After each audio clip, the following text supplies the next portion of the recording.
미분양이라는 아파트를 내가 왜 지금 사야 돼? 만약에 PF가 터졌다는 얘기는요, 대한민국 경제의 붕괴를 의미하는 거예요. 경제 위기 옵니다. IMF 위기 와요. 최근 하락이 끝이 아니고요. 반드시 과거에도 더블을 짜러 갔잖아요. 2차 하락이 있습니다. 고점 대비 정도 조정된 매물들은 사셔도 됩니다. 끝났구나 하고 집어 던지면 다음 상승장에 대해서 영원히 회복을 못합니다. 서울 강남 아파트가 5년간 양도세 면제가 적용되는 그럴 때가 오면 거의 뭐 폭락 상황 아닐까 싶습니다.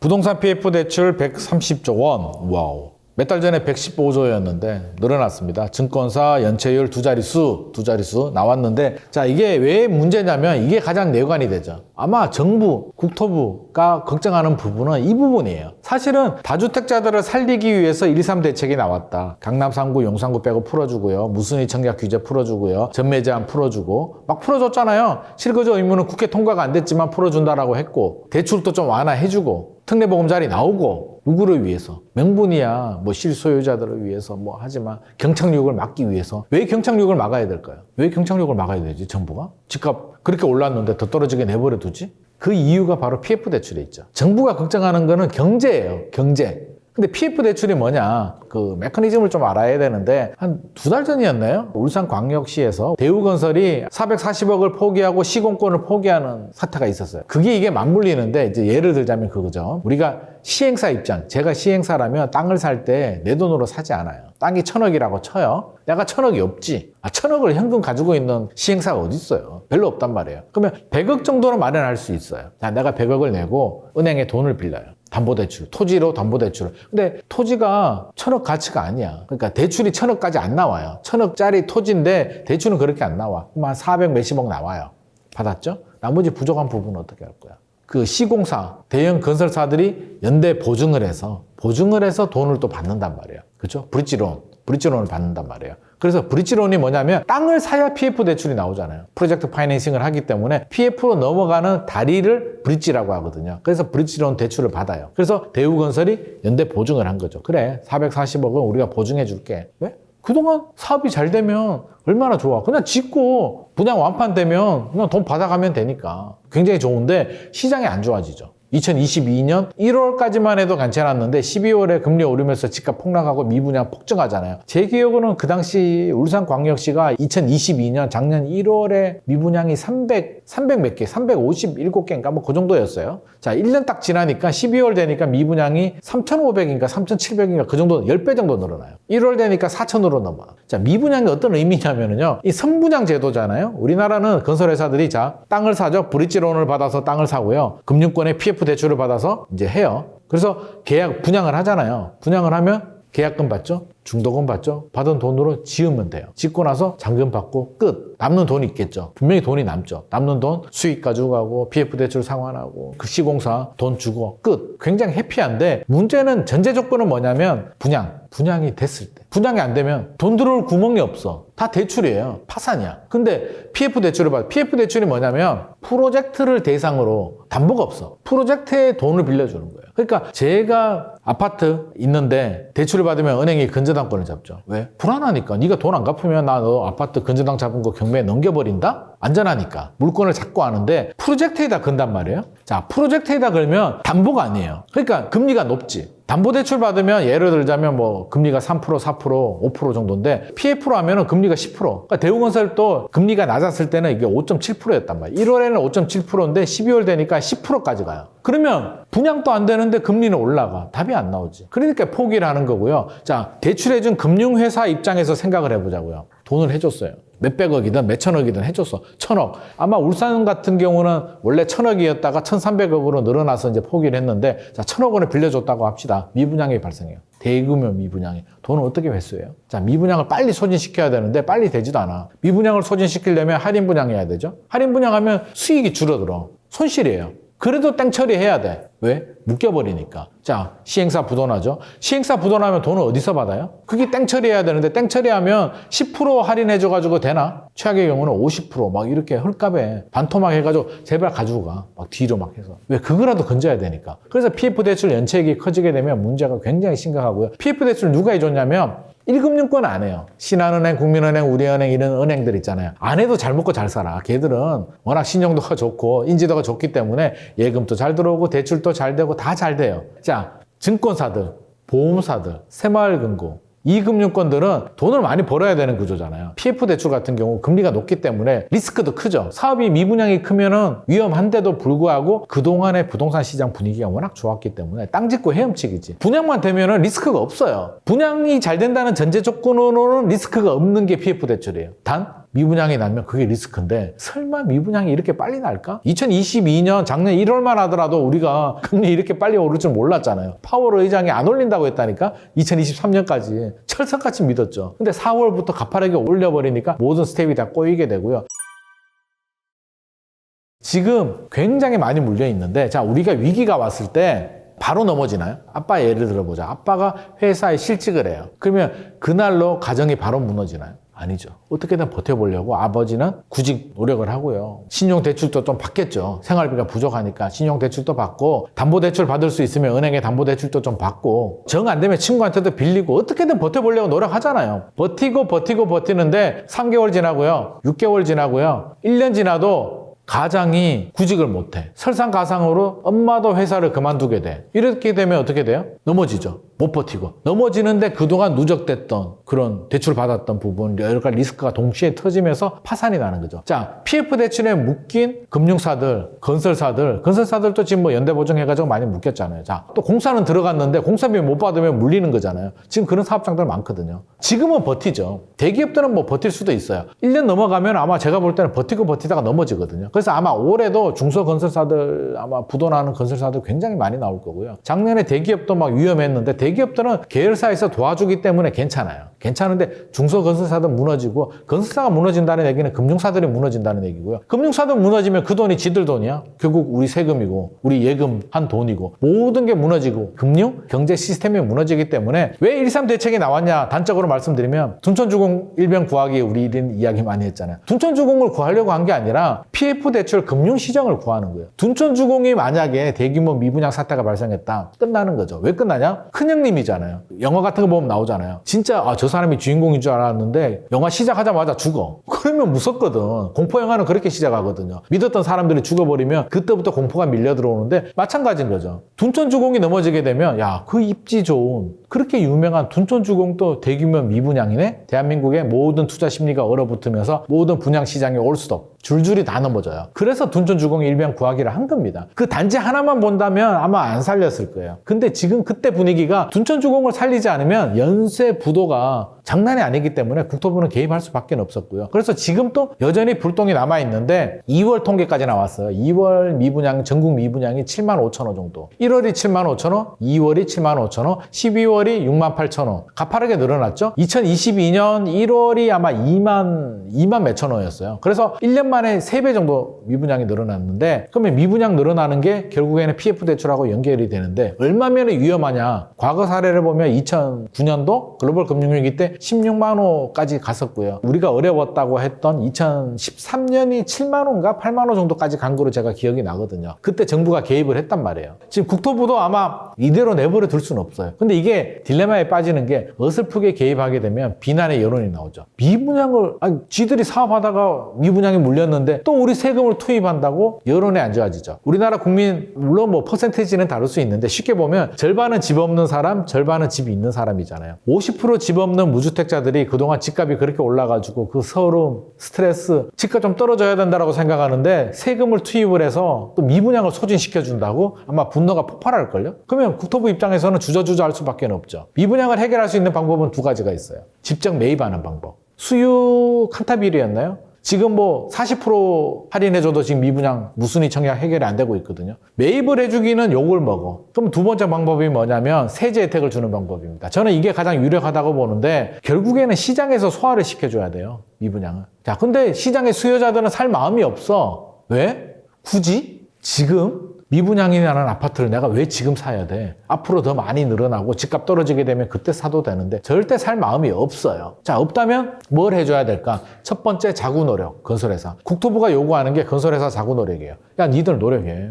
니들이 돈 벌려고 사업하다가 물린 거 아니야. 사업 잘 돼서 돈 벌 때는 니들 돈이고 니들 손해보면 또 세금 투입하라고? 안 되잖아. 우리가 PF, 금융, 경제 불확실성 때문에 도와는 줘야 되겠지만 니들이 먼저 노력해. 할인해. 최대한 할인해. 중도금 무이자하고 할인 최대로 해. 라는 게 첫 번째고요. 두 번째는 이제 세제 혜택을 줄 겁니다. 서울은 괜찮으니까 아마 지방 미분양을 사게 되면 아마 지자체하고도 협의를 해야 돼요. 지자체도 잘못하지. 인허가를 너무 막 해준 거지. 막 집값 오를 때 지자체들도 인허가 해줘서 아파트 많이 지으면 취득세 받죠. 매년 재산세 받죠. 종부세 받죠. 얼마나 좋아. 건설 사업을 너무 좋아해, 지자체들도. 그러니까 책임이 있잖아요. 취득세 감면해줘야죠. 1년 동안 지방에 미분양을 사게 되면 취득세 감면해주고, 건설사는 자구 노력, 지자체는 취득세 면제. 그러면 중앙정부는 뭐를 하느냐, 기획재정부는 뭘 해줘야 되느냐, 양도세 감면 줘야죠. 1년 동안 미분양 집을 사면 5년 동안 양도세 받지 않을게 정도 당근을 던져주면 매수자 입장에서는 살 생각이 없었는데 컨디션이 달라졌잖아요. 가격을 할인해주네. 분양가 대비 10%, 20% 깎아졌어. 일단 괜찮죠? 두 번째, 취득세도 면제를 해줘. 취득세도 사실 조금 아깝거든요. 자, 저는 여기서 재산세도 좀 감면해주면 좋을 것 같아요. 지자체에서 50%, 5년 동안 50% 감면해줄게 도움되고요. 자, 양도세도 감면해준다? 와, 5년 동안 혹시라도 집값 오르게 되면 양도세 안 내도 되죠. 야, 이 정도면 할만하겠다라는 마음이 들 수밖에 없어요. 그렇다면 미분양이 소진이 되겠죠. 결국 시장 수요자들이 사줘야 됩니다. 그래서 미분양 문제는 그렇게 해결을 해야 되고 시장에서 소화를 하는 그런 지원 대책이 나와야 되는데, 만약에 PF가 터졌다는 얘기는요, 금융사 한 개가 아니고 여러 개가 이제 연쇄 부도가 나면서 우리 미국의 그 실리콘밸리 뱅크가 부도가 나니까 예금자 보호 난리가 났잖아요. 지금 우리나라는 5천만 원까지 보호가 되는데 이게 부도가 났다? 이게 대상이 뭐냐면 보험회사, 증권사, 새마을금고 뭐 다 해당이 되는데 얘들이 부도가 났다고 한번 생각을 해보세요. 어떤 일이 발생할까요? 뱅크런 안 생기겠어요? 국민은행, 신한은행, 우리은행도요, 뱅크런 생기면 파산해요. 은행이 돈을 그대로 가지고 있는 게 아니거든요. 요즘 스마트 뱅킹 많이 하잖아요. 옛날 같으면 은행 창구에 줄 서서 돈 인출하니까 문 닫아버리면 돼요. 다음에 와. 안정될 때 돈 줄게. 우리 돈 주긴 줘. 안정해 라고 하는데 스마트폰으로 뱅킹 해버리게 되면 하루 이틀 만에 돈 다 빠져나가거든요. 감당이 안 된단 말이에요. 그렇기 때문에 저는 경제 위기 옵니다. IMF 위기 와요. 진짜. 그래서 그걸 막겠다는 거고요. 혹시라도 뭐 0.1% 확률이지만 터졌어요. 그래서 줄 파산되고 뱅크런 생기고 우리가 알고 있는 뭐 보험회사나 증권회사나 불똥이 튀어서 1금융까지도 막 흔들리고 난리가 났어. 막 부도나고 정부는 막 책임진다고 하고 막 불 끄기 난리가 났어. 그렇게 되면 부동산도 무너지죠. 뭐 코인 당연하고요. 주식, 부동산 폭락하죠. 대한민국 경제의 붕괴를 의미하는 거예요. 그래서 그걸 막아야 되는 거고요. 만에 하나 붕괴가 됐어요. 그러면 우리는 어떤 선택을 해야 될까? 제 생각은요, 만에 하나 그런 현상이 생기면 저는 그때 투자해야 된다고 봅니다.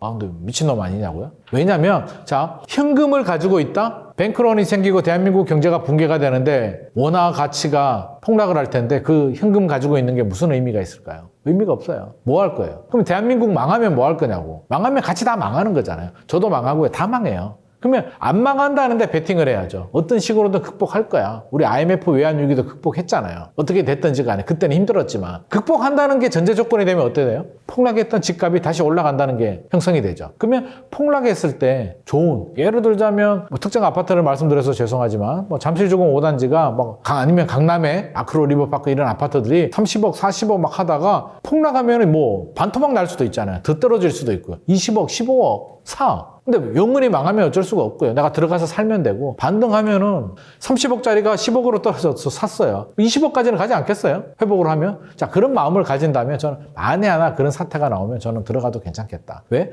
어차피 회복 못하면 그냥 그 집에 들어가서 우리 다 그냥 평준화되고 사는 거죠. 우리가 괴로운 건 뭐냐면 왜 연끌하신 줄 아세요? 2020년, 2021년에 패닉 바잉이 왔잖아요. 연끌 많이 한 이유가 잘 나가는 사람들 있잖아요. TV 보면 뭐 유재석, 강호동, 뭐 김구라, 뭐 이런 연예인들, 아니면 뭐 영화배우들 막 장동건, 고소영 뭐 빌딩 샀대, 김태희가 뭐 빌딩 샀대. 그거 부러우세요? 그냥 그래, 돈 많으니까 니들 잘났으니까 뭐 샀겠네, 뭐 이런 생각 들지 않아요? 원빈이 빌딩 샀대. 뭐 안 부럽지. 뭔 사정이야. 그렇잖아요. 자, 그런데 우리가 열받는 건 뭐냐면 내하고 비슷하게 생각했던 사람들, 내 주변의 친구, 형제, 친척, 지인, 동료가 똑같았는데 어느 날 밥을 사준대. 왜? 짠돌이 네가 웬일로 밥을 사냐? 맛있게 얻어먹고 있는데, 친구야, 사실은 내가 3년 전에 아파트 하나 샀는데 10억 올랐어. 목에 밥이 넘어가던 게 딱 걸리면서 그때부터 이제 축하한다 라고 말은 하는데 밥이 안 넘어가죠. 집에 가는 길에 어떤 생각이 들어요? 아, 나는 바본가? 나는 뭐하고 살았지? 자괴감이 들고. 여성분이든 남성분이든 마찬가지예요. 그래서 집값 오를 때 동창회 가지 마라고 하잖아요. 와이프 동창회 가면 그날 남자분들은 청소하고 조심해야 돼. 왜? 동창회 가면 꼭 그렇게 자랑하는 분들이 있거든요. 듣고 오면은 10명이 모였는데 1명이 자랑해요. 그러면 9명이 다 자괴감이 들어요. 학교 다닐 때 내가 쟤보다 공부 잘했는데? 내가 더 예쁜데? 내가 직장도 더 좋고 연봉도 더 좋고 우리 남편이 더 착한데? 쟤는 10억을 벌었네? 난 못 따라가는데 저거? 집에 오면 이제 막 난리가 나죠. 뭐 했냐? 내가 그때 집 사자 그랬지. 왜 안 사자고 해가지고 남자분들 달달달 볶여요. 주로 남자들이 반대하고 여성분들이 사자고 많이 했거든요. 자, 그런 현상들이 발생하면서 야, 그러면 우리도 사자. 안 되겠다. 그래서 뒤늦게 이제 연끌을 많이 한 거죠. 근데 알고 보면 많지 않아요. 다주택자들 10%도 안 돼요. 자랑하는 사람들은 우리 엄친아가 왜 나왔어요? 엄친아. 엄마 친구 아들, 딸은 왜 다 공부를 잘할까? 그 비결은요. 공부 잘하는 엄마, 아빠들이 자랑을 하기 때문이에요. 침묵하는 90%는 가만히 있어. 어떻게 1등급이 몇 프로 안 되잖아요? 학교 다닐 때? 엄마 친구 아들은 다 1등급이야. 1등급만 이야기를 하기 때문에 그런 거예요. 그러니까 다 침묵하는 다수가 더 많다. 그래서 절대 자괴감 가지지 마시고요. 자랑하더라도 가끔 그런 분들이 있어요. 그러니까 거기에 너무 자극받으면 안 되고 물론 생각은 해야죠. 시장 상황을 면밀히 예의주시한 다음에 내가 그동안 부족했던 게 뭘까? 내가 너무 소홀했구나. 부동산 시장에 대해서 내가 너무 관심이 없었구나. 내 집 마련해야 되겠구나. 전략을 짜서 들어가는 건 좋은데 흥분해가지고 막 들어가면 안 되는 거죠. 그러니까 제가 이 말씀을 왜 드리냐면 폭락 그런 거 사실 굉장히 확률이 드물어요. 그래서 폭락만 기다리면 안 되고 감 떨어질 때 입 벌리고 있으면 안 떨어지잖아요. 그러니까 그런 상황이 만약에 발생하면 기회로 삼으면 될 것 같고요. 지렛대로 IMF 같은 경우 그런 상황이 저는 발생하지 않으리라고 봅니다. 0.001%니까 발생하면 들어가시고요. 왜? 망하면 10억 벌었던 내 친구도 망하니까 그렇게 생각하시고 자 우리가 그런 경우는 발생하지 않기 때문에 부동산 시장 흐름을 예의주시하면서 내 집 마련 못하셨던 분들은 지금이 좋은 때잖아요. 막 오를 때는 정신이 하나도 없어. 준비할 시간이 없지만 지금은 충분히 준비한 다음에 전략을 짤 시간이고요. 1주택자들도 좋게 갈아탈 시간이기 때문에 좋은 시간이다라는 말씀 드리고 싶습니다.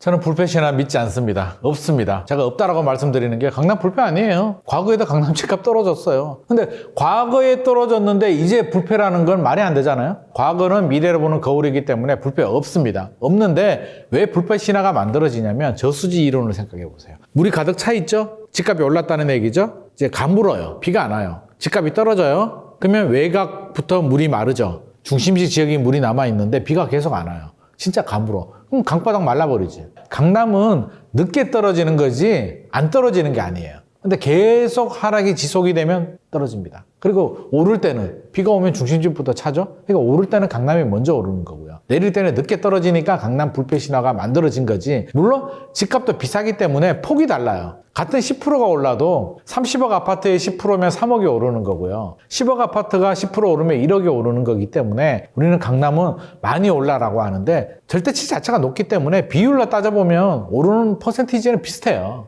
좀 그렇게 이해를 해야 돼요. 그래서 강남도 과거에 집값 많이 떨어졌고요. 2010년, 11년, 12년 오히려 강남이 더 많이 떨어졌죠. 그때 떨어졌을 때. 왜? 다른 지역들이 먼저 떨어지고 강남은 잘 버티고 있었거든요. 덜 떨어졌다는 얘기는 떨어질 여지가 크다는 얘기예요. 그 충격이 왔을 때. 근데 최근에 제가 6개월 조정됐다고 했잖아요. 이제 가뭄이 6개월 됐다라고 보시면 돼요. 예를 들자면. 6개월 되니까 외곽 지역들 지방이 더 어려웠던 거고요. 강남도 떨어지긴 했죠. 뭐 외곽이 50% 떨어지고요. 수도권 뭐 괜찮은데 서울 괜찮은데 30% 떨어지고요. 진짜 좋은 지역들은 10% 15% 떨어졌거든요. 이게 끝이면은 진짜 덜 떨어지는데 끝이 아니라고 하면 어떡할 것 같아요? 그러면 우리가 투자자라면 고점 대비 50% 떨어진 지역이 더 메리트 있을 것 같아요? 10% 떨어진 지역이 더 메리트 있을 것 같아요? 많이 떨어진 게 오히려 더 메리트가 있을 수도 있어요. 그러니까 투자는 강남이 100% 정답은 아니라는 거죠. 상황에 따라서. 바닥을 찍고 딱 말랐어. 최악의 상황이에요. 물이 다 말라버렸어. 다 떨어졌어. 그러면 강남부터 들어가야죠. 같이 다 떨어졌다면, 같은 비율로 떨어졌다면, 비중으로 떨어졌다면 강남부터 물이 차니까 강남부터 들어가야죠. 2010년에 개포주공 아파트 있었어요. 지금은 이제 새 아파트가 됐는데 개포주공 1단지가 몇 달 있으면 이제 입주하거든요. 퍼스트이어 아파트인데 6,700세대 정도 아파트인데 그 당시로는 5층짜리 아파트였어요. 10몇 평이었어요. 10몇 평짜리가 2009년, 2010년에 얼마 정도 했냐면 한 10억, 11억 정도 했어요.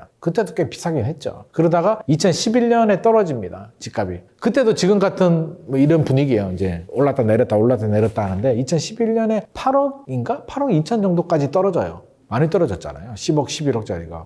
이때가 저는 바닥인 줄 알았어요. 2012년 또 떨어지더라고요. 5억 7천까지 떨어졌었거든요. 개포주공이 새 아파트가 될 재건축을 하는 개포주공이 10억 하던 게 5억까지 떨어졌다고요. 2년 만에. 그 강남이 떨어진다고. 도곡 렉슬 안 떨어졌을 것 같아요. 그때는 도곡 렉슬이 좋은 아파트였거든요. 떨어졌죠. 물론 개발 호재가 있는 지역들은 덜 떨어질 수가 있죠. 압구정 좋다? 압구정도 떨어졌어요. 그때. 압구정 왜 안 떨어져? 압구정 그때 난리가 났었죠. 대치동? 떨어졌죠. 대치동에 우선미 아파트 있잖아요. 우성, 성경, 미도. 다 떨어졌죠. 안 떨어질 수가 없죠. 그러니까 떨어졌다가 많이 올랐는 거예요. 그러니까 강남 불패는 없다. 늦게 떨어지고 빨리 오를 뿐이다 라는 말씀 드리고 싶고요. 최근에 덜 떨어졌는데 이번 저는 최근 하락이 끝이 아니고요. 반드시 과거에도 더블을 짜러 갔잖아요. 2차 하락이 있습니다. 물론 올해 안에 안 나올 가능성이 있어요. 올랐다 내렸다 하다가 한번 집주인들이 이제 포기하는 상황이 발생해요. 한번 떨어졌다가 올라가줘야 이 하락장이 끝납니다. 하락 게임이 끝나기 때문에 너무 조급해하지 마시고 그때 2차 하락이 있을 때 아마 강남도 버티다가 좀 아플 수도 있습니다. 특례보금자리 집 있는 사람들이 막 할 수는 없잖아요. 특례보금자리 특히 최근에는 청년들 신혼부부들한테 이제 출산율이 줄어들기 때문에 혜택이 많이 집중되고 있어서 특례보금자리 활용하시는 거는 괜찮고요. 나머지 규제들도 뭐 무순위 청약도 풀어주고 그렇죠? 규제 지역들 대출 규제 뭐 규제들이 많이 풀리고 있기 때문에 집 있는 사람들이 굳이 추가로 더 구입하는 거는 저는 절대 반대하고요. 그럴 때도 아니다고 생각을 하고요. 내 집 마련이 필요하신 분들이라면 전제 조건이 있죠. 제가 항상 물어보는 게 있어요. 하나, 필요하냐? 지금 필요해? 필요하다는 게 뭐예요? 결혼, 부모님 복양, 애 교육, 뭐 다른 이유.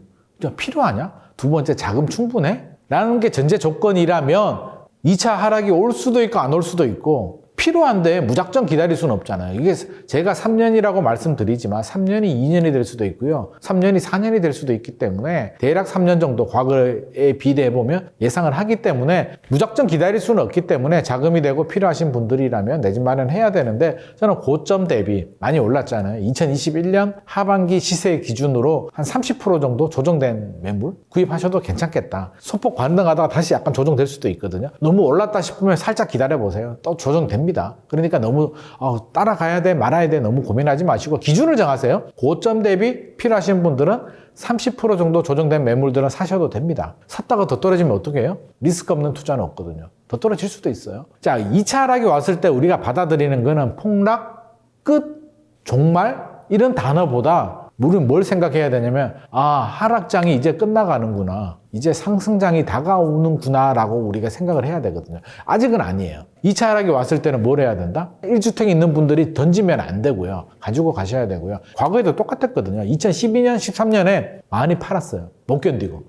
1년, 2년, 3년 버티다가 끝났는 줄 알고 더 이상 아파트 시장 끝났어. 그때 또 그런 뉴스가 나와요. 기자분들이 또 그런 기사를 쓰거든. 아파트 시장은 끝났다. IMF 때도 나왔고요. 글로벌 금융위기 때도 나왔고요. 2012년이니까 13년에도 나왔어요. 또 그런 거 나와요. 끝났구나 하고 집어 던지면 다음 상승장에 대해서 영원히 회복을 못 합니다. 그냥 자포자기 나 그때 또 왜 팔았을까 이렇게 되기 때문에 2차 하락이 온다면 끝나가는구나 라고 생각을 해야 되고요. 1차 하락이 왔을 때는 더 남았구나 정도 생각을 해야 되기 때문에 아직은 1차 하락이고 좀 더 남았다. 2차 하락이 왔을 때는 버티셔야 되고요. 실수요자라면 그렇게 해야 되는데 안 샀어. 필요가 없고요. 자금이 부족해가지고 못 사신 분들 있잖아요. 그런 분들은 일단 종잣돈을 모아야 되죠. 종잣돈을 모은 다음에 혹시라도 그런 2차 하락이 왔을 때는 들어가야 되죠. 그때 놓쳐버리게 되면 하다가 또 기회를 놓쳐요. 그때는 용감하게 좀 들어가야 되고요. 2차 하락이 무섭다면 바닥 찍고 올라갈 때 두려워하지 마시고 올라갈 때 또 어떤 마음이 드는 줄 아세요? 그때 샀어야 되는데 또 이런 마음이 들거든요. 너무 아쉬워하지 말고 자 2013년이 바닥이었거든요. 서울은 2012년, 13년이 바닥이었고요. 14년, 15년 오르고 16년부터 본격적으로 올랐는데 가장 이상적으로 하신 분들은 2014년, 15년에 사신 분들이 제일 잘하신 분들. 2013년, 12년에 들어가신 분들은 떨어질 걸 각오하고 리스크를 감내하면서 용기 있는 분들, 매우 용기 있는 분들이고요. 대부분은 겁이 나서 못 들어가요. 그러니까 바닥 찍고 반등할 때 들어가셔도 늦지 않다는 말씀 제가 드리고 싶습니다. 와, 인생 역전의 기회다. 저는 인생 역전의 기회란 말에 공감하지 않습니다. 부동산이 무슨 인생 역전의 기회인가요? 우리가 투기하는 것도 아니고요.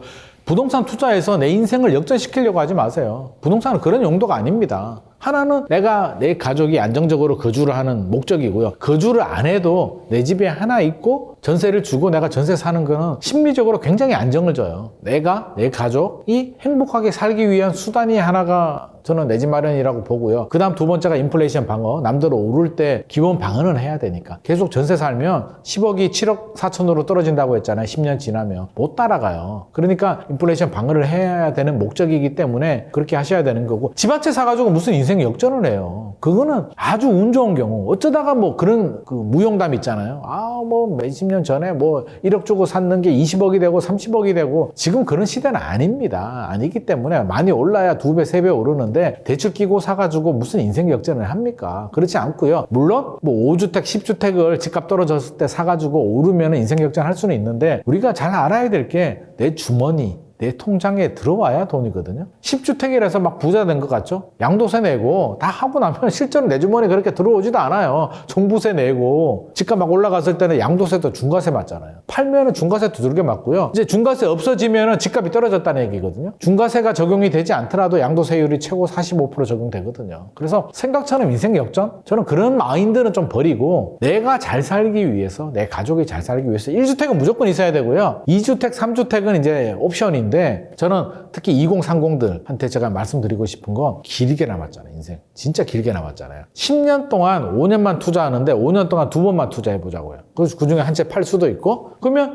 30년 남았다고 치면 우리가 주택구매 연령이 보통 40에서 69세 정도 보거든요. 예전에 59세인데 이제 69세까지 보는데 30대라고 한다면 앞으로 투자할 기회가 40년 정도 남아있잖아요. 그럼 10년에 2번씩만 투자해도 8번에서 10번 정도 투자 기회가 남아있단 말이에요. 길게만 본다면. 먹고 사는데 아무런 문제가 없어요. 내가 내 노후 준비, 내 가족, 내 자녀들, 우리 배우자 행복하게 잘 살기 위해서 투자를 하는 거지 막 투기해가지고 인생 역전, 대박, 100억, 200억을 벌기 위해서 투자한다? 그래서 제가 물어봐요.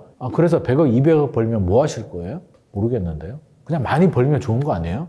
그냥 대박 나면 좋잖아요. 라는데 생각해 보세요. 100억 벌어서 뭐가 달라지죠? 우리가 좀 착각하는 게 편한 거와 잘 사는 거, 행복한 거를 우리가 착각하고 있는데 편하게 사는 거와 잘 사는 거는 달라요. 편하게 사는 거와 행복한 거는 다른 개념입니다. 돈이 많으면 편하게 살아요. 더 좋은 차에 기사도 들 수 있고요. 좀 더 역세권에, 좀 더 큰 집에 사는데 그렇다고 해서 행복하고 잘 사냐? 그거는 전혀 다른 문제입니다. 돈이 없으면 불행하죠. 돈이 없으면 불행한 거 맞아. 애 학원 보내야 되는데 학원비가 없어가지고 못 보내. 애는 공부하고 싶다는데 못 시켜. 그럼 부부싸움 안 하겠어요? 그럼 불행하지. 그러니까 돈이 없으면 불행한데 100억, 200억, 500억이 있다고 해서 행복하진 않다는 거죠. 그게 다른 얘기예요. 이건 다른 얘기예요. 편리하게는 살고 편하게는 살지만 행복하게 사는 건 다른 문제이기 때문에 저는 우리 가족이 행복하게 살기 위해서 재테크를 하자는 거죠. 그래서 10년에 2번 정도만 투자해도 충분히 잘 살 수가 있습니다. 2번 투자했다가 좀 고점이 왔을 때 팔고 좀 저점이 왔을 때 또 하나 사고 팔고를 잘만 해도 저는 먹고 사는데 아무런 문제가 없고요. 우리 애까지도 아무런 문제가 없다라고 생각을 합니다. 그러면 말이 쉽지. 오를 때 사고 뭐 내릴 때 팔고 말이 쉽다라고 하는데 한번 생각해 보면 제가 팁을 하나 드리면은요. 많이 오를 때 부동산 정책 한번 보세요. 정부의 부동산 정책에서 답이 나오거든요. 정부 정책은 어떨 때 나오냐면 기준선이 있어요. 상한선과 하한선이 있으면 오버슈팅이 되면 집값 많이 오르면 규제를 하고요. 언더슈팅이 돼서 규제를 풀면 규제를 풀어요. 언더슈팅이 되면. 아주 단순한 논리예요. 그러면 최근 흐름을 보자고요. 1.3 대책 때 규제를 빨리 풀었죠. 그건 무슨 얘기예요? 생각보다 많이 풀었거든요. 규제 지역은 조정 대상 지역, 투기 과열 지구, 투기 지역이 있고요. 원래는 어떻게 풀어야 되냐면 수도권 외곽 풀고요. 수도권 풀고요. 서울 외곽 풀고 서울 중심지 풀고 마지막에 강남 풀고 투기 지역, 투기 과열 지구 먼저 풀고 조정 대상 지역 풀고 단계별로 풀면서 반응을 봐야 되는데 작년 4분기 너무 고점 대비 30%로 폭락해 버리니까 하나씩 풀어가지고는 답이 안 나오니까 다 풀어버렸어. 그래도 남겨둔 게 있죠. 최근에 토지거래가 안 풀어줬잖아요. 서울시에서. 이상하지 않아요? 아니 집값 살리겠다고 규제 다 풀어주면서 토지거래는 왜 안 풀어주지? 자, 이 메커니즘을 알면 이해가 딱 돼요. 뭐냐면 서울시가 왜 안 풀어줬을까? 토지거래가가 5년, 최장 5년이고요. 1년 단위로 이제 갱신을 하는데 이제 4월이었단 말이에요, 갱신이. 이게 1월이나 작년 12월이 갱신 기간이었으면 풀어줬죠.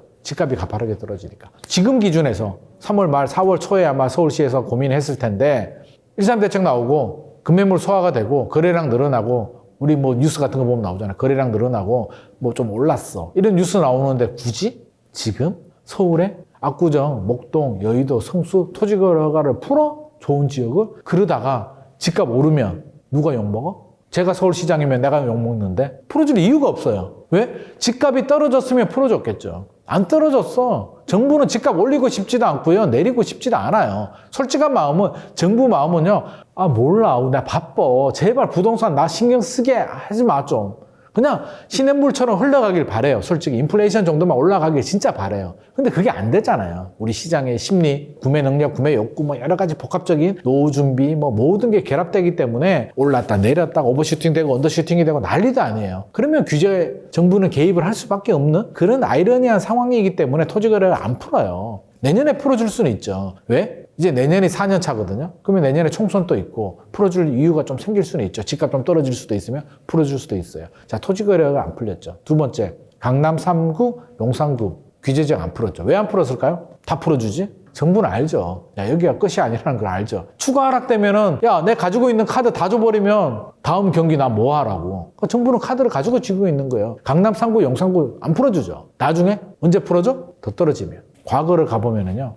MB정부 때 규제지역 풀어줬잖아요. 2009년에 강남 빼고 규제지역 풀어줬어요. 그때는 조정 대상 지역이 없었고 투기 과열지구였죠. 풀어줬어요? 강남은 언제 풀어줬느냐? 2011년에 풀어줬어요. 2년 걸렸어요. 강남 풀어주는데. 그럼 지금 또 2년에 걸릴지 1년에 걸릴지는 모르죠. 어디에 달려있다? 강남 집값이 떨어지는 거에 달려있어요. 강남 집값이 많이 떨어지게 되면 이제 풀겠죠. 송파구 풀고요. 용산구 먼저 풀고 서초구, 강남구가 두 번째 좀 늦게 풀릴 가능성이 있어요. 그래서 이 정책을 봐야 되고요. 또 남은 게 뭐 있죠? DSR. DSR 안 풀어줬잖아요. 특례 보금자리로 해가지고 예외적으로 특례 보금자리만 DSR 적용이 안 되는 거지 나머지 대출들은 DSR 적용이 돼요. 집값이 더 많이 떨어지면 DSR을 풀어주든 특례 보금자리를 한시적으로 확대를 하든 하겠죠. MB정부 때도 어떻게 했냐면 그때는 DTI 규제였어요. DSR이 없고요. DTI 규제를 다 풀어주지 않았어요. 한시적으로 DTI 규제 해줬다가 집값 좀 살아나면은 한시적 연장 안 해줬다가 떨어지면 또 한시적으로 DTI 풀어줬다가 요걸 계속 반복을 했단 말이에요. 그러니까 지금도 DSR을 그런 용도로 사용할 가능성이 높고요. 그래도 폭락을 해. 그러면 박근혜 정부 때 나온 뭐 5년간 양도세 면제, 양도세 특례라고 하는데 조세 특례법 제99조 2항 이런 카드가 공격적인 카드가 나올 수가 있습니다. 정부가 이런 카드 규제를 언제 푸느냐를 좀 예의주시해 보세요. 이게 풀린다는 얘기는 집값이 떨어졌다는 얘기예요. 많이 떨어졌다는 얘기예요. 그러니까 토지거래가 언제 풀리는지 강남, 특히 강남이 중요해요. 서초구, 강남구 조정 대상 지역이 언제 풀리는지, DSR이 어떻게 풀리는지, 언제 어떻게 풀리는지, 5년간 양도세 면제가 언제 나오는지. 5년간 양도세 면제는 아마 지방 미분양 소진에 제가 볼 때는 먼저 좀 나올 가능성이 있고요. 서울 뭐 강남 아파트가 5년간 양도세 면제가 적용되는 뭐 그럴 때가 오면 거의 뭐 폭락 상황 아닐까 싶습니다. 그런 규제가 나왔다는 얘기는 야 진짜 큰일 났구나. 진짜 서울도 강남도 집값 많이 떨어졌네 라고 이해하시면 돼요. 아마 거의 일치할 겁니다. 강남 집값이 많이 떨어지지 않았는데 조정 대상 지역 절대 풀지 않고요. 5년간 양도세 면제 나오지도 않고요. DSR 쉽게 풀어주지 않습니다. 그러니까 정부 정책이 어떻게 풀리느냐를 보면 바닥이 가까워졌다는 걸 알 수가 있겠죠. 물론 이렇게 풀려도 두려워서 못 들어갈 수도 있습니다. 왜? 공포가 지배를 하니까. 서울도 2012년, 13년 막 공포가 지배했잖아요. 실제로 2015년, 16년 이후부터 샀거든요. 2년, 3년을 두려워가지고 못 들어갔어요. 그렇기 때문에 오를 때도 마찬가지고요. 내릴 때도 마찬가지고요. 항상 공포가 지배하는 기간이 있습니다. 하지만 우리는 좀 더 냉정하게 공포의 지배를 받지 말고 물론 불안하다면 바닥 떨어지는 칼날 잡으면 피가 날 수도 있으니까 찍고 소폭 반등할 때. 그런데 지금 반등하고 2차 하락이 있고 나서 반등은 좀 다릅니다. 2차 하락이 있을 때 앞서서 말한 그런 규제들이 풀리기 때문에 그때는 좀 주의해야 된다. 그리고 이제 패닉 셀이 나오죠. 집주인들이 막 집어 던질 때가 와요. 그때가 맞물릴 때입니다. 집어 던지니까 집값이 떨어지고요. 집값이 많이 떨어지니까 규제를 푸는 겁니다. 막 그렇잖아요. 우리 2020년, 2021년에 막 패닉 바잉 나왔잖아요. 그때가 고점이었는데 그때 생각해보면 또 답 나오죠. 과거에도 그랬고요. 이번에도 그랬고요. 앞으로 10년 후에도 그런 현상이 나올 수가 있는데 패닉 바잉. 안 사도 되는 사람들이 미친 듯이 사고요. 내 주변에 보면 꼭 그런 사람들이 있어요. 보통 때 공격적으로 투자하시는 분들이 있고요. 그냥 보통 따라가는 사람이 있고요. 죽어도 안 사는 사람이 있어요. 대출 받으면 죽어. 절대 대출 받으면 안 돼. 막 이런 사람들 있잖아요. 나는 집 절대 안 사. 이런 사람들이 집 샀다. 이런 친구가 주변에 혹시라도 집 샀다 그러면 고점이다. 끝물이네? 나는 팔아야 되는 거 아니야 라는 생각을 해야 됩니다. 그래서 타이밍을 잘 잡아서 내 집 마련 기회를 잡는다면 저는 좀 길게 보시고 절대 투기를 하자는 얘기는 아니고요. 운은 너무 급해. 1년 안에 답을 찾으려고 하다 보니까 막 무리해서 연끌도 하게 되고요. 지금 뭐 어떻게 해야 되냐 하는데 조금만 좀 길게 봅시다. 그러니까 7년 올랐는데 3년은 못 기다립니까? 그러니까 3년 기다렸다가 차분하게 3년이 2년이 될 수도 있고요. 4년이 될 수도 있지만 조금만 더 길게 숲을 본다면 저는 절대 뭐 대박 이런 거 아니고요. 우리 가족이 행복하게 살기 위한 숲을 보는 그런 장기적인 투자를 좀 하면 좋을 것 같습니다. 1930년 대공환 경험한 적 있으세요? 아무도 없으시죠? 그렇다면 여러분 인생에 2020년 팬데믹 경제 위기, 그런 경제 위기는 생애 처음 경험하신 것이다. 삼성전자가 10만 전자 찍을 뻔했다가 9만 전자로 떨어집니다. 뭐라고 해요? 싸다? 담아라. 또 5만 전자 떨어집니다. 바겐세일이다. 담아라. 여러분, 주식을 떨어질 때마다 사는 겁니까? 여전히 주식 담으라고 했던 사람들 결과적으로 뭡니까? 안타깝게도 장님이었던